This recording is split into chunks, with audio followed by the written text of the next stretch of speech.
First thing I do is take measurements from an existing door and transfer them to the door I need to cut the hinges on.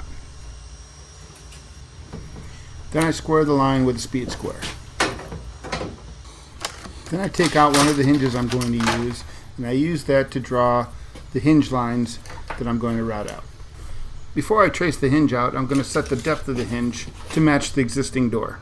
Then I'll draw this line all the way down the door.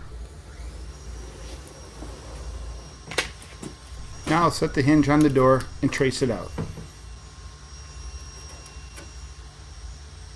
And I'll do this for all 3 hinges.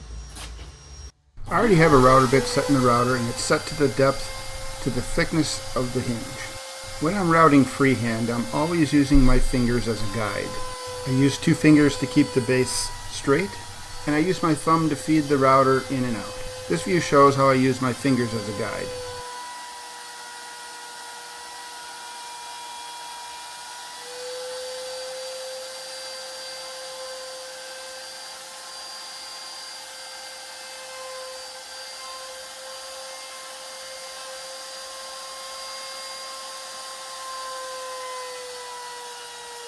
You can see here how my fingers are guiding the router straight.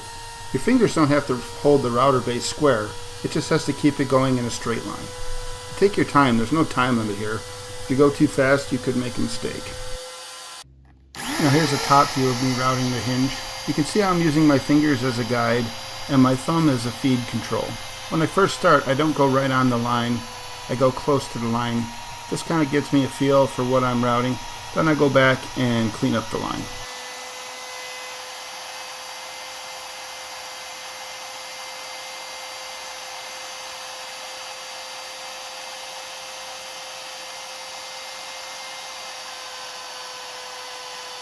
Here you can see how my fingers keep the router going straight.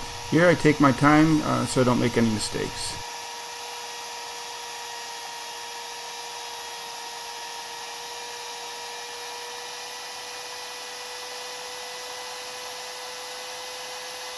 Now this is one of your economy grade doors from the big box stores, and is a lot easier to route than a hardwood door like oak, cherry, or maple.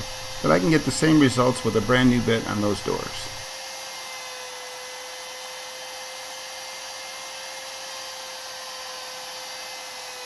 Once I've got the lines routed out, I can just hog out the inside just by running the router back and forth.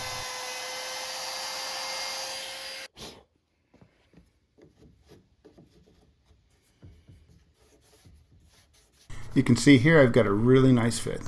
With a little bit of practice, you can do the same thing. Now I'll do the other 2 hinges the same way.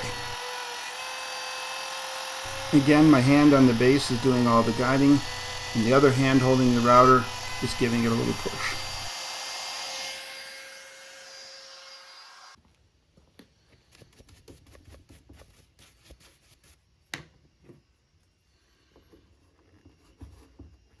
Looks like a perfect fit.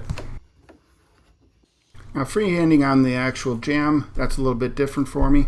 I like to use a scrap piece of wood as a straight edge, and what I do is I clamp everything down to my miter box, and it also acts as a depth gauge. You can see I made some adjustments with some 16-inch horseshoe shims.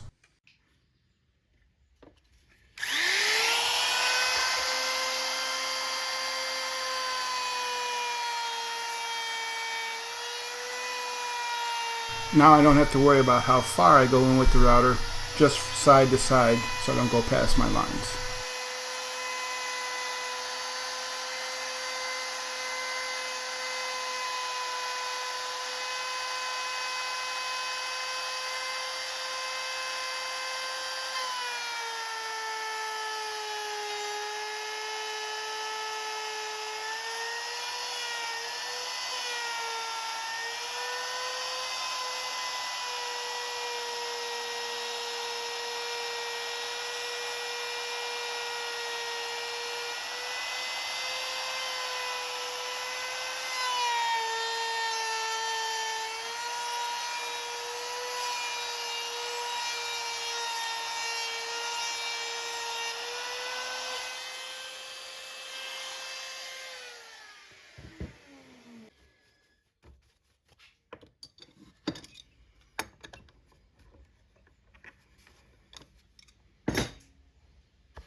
Now I'll route the rest of the hinges on the jamb the same way. This is how I routed the hinges in to create this double door from scratch.